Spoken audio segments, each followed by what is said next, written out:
This is the American Abilities Television Network.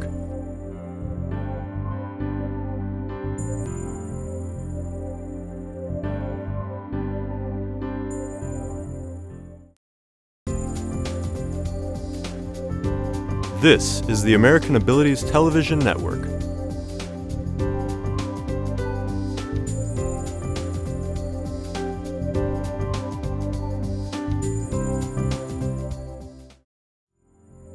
AATV is the only national network that features open captioning all the time.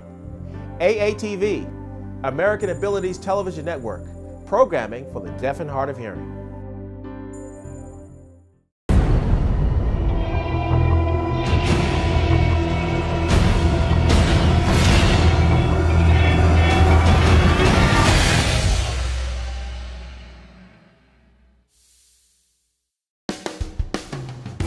Boom is a vital tool for cleaning up an oil spill at sea.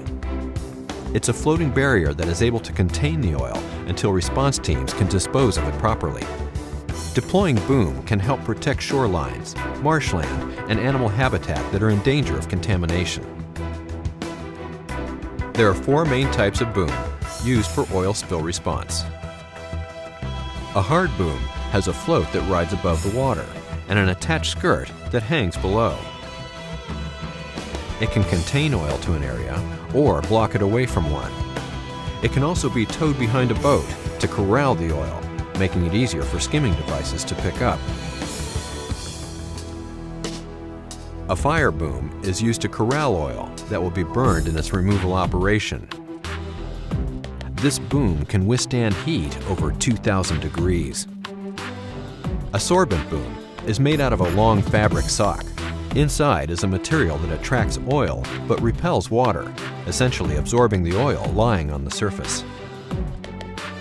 A snare boom looks like cheerleading pom-poms tied to a long line and is usually placed along shorelines.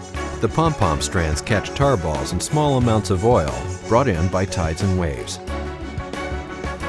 Rough seas, winds, and other ocean conditions make it extremely difficult to remove oil from the ocean. But emergency responders can use boom to block and contain the oil before it can do more harm.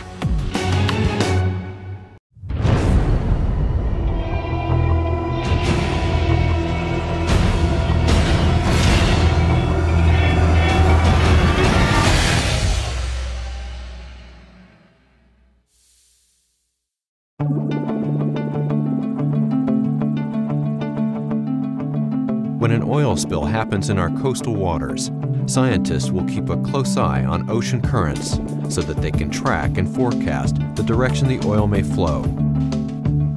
An ocean current is a continuous, directed movement of ocean water generated by forces such as breaking waves, wind, temperature and salinity differences, and tides, which are caused by the gravitational pull of the moon and sun.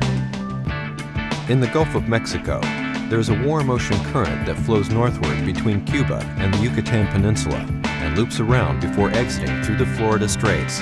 It's called the loop current. The loop current is fast-moving and driven along by winds. This makes it difficult to predict its exact movement. Any oil on the surface of the water that comes into contact with this current could be transported further around the Gulf region. Due to the direction the loop current flows, oil could even make its way into the Gulf Stream current and out into the Atlantic. By monitoring the loop current, scientists play a crucial role in oil spill response.